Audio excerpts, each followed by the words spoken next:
bago pa nga ako fake order. So, fake order ako, syempre, nilalagay ko to sa mga gamit. So, samahan niyo ako, ilagay ko to sa mga gamit. Pala, hihihi. Lagyan na natin to. First is itong highlighter. Yan. Lalagay ko na balik yung highlighter. Lalagay ko na siya dito. Sa lalagyanan nila. Dito ko na ilalagay. Yan. Yan. Hindi ko ilalagay sa taas. Wait. Hindi nyo malapit makita. Ayan. Ito ilalagay. Ibo. Yan. Ito yung previous natin. Lalalala. Yan. Ito pala yung ibang previous natin. Siyempre yung glue. Ibabalik ko na yung glue. So, ayan. Ayan.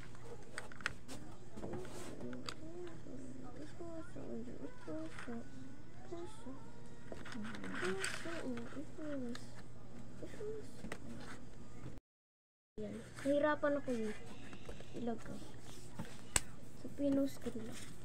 Siyempre, ito, malaking notebook. So, wala pa yung sulat, bay. Kami lang naggawa niyan. Ay, yung ate ko pala naggawa niyan. Yung ate ko naggawa niyan.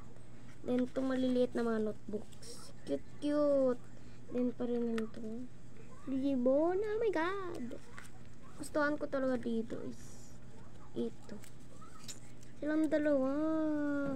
Yung dalawa gustuhan ko siya. Ayan. Madami pa naman dito, day. So, ayan.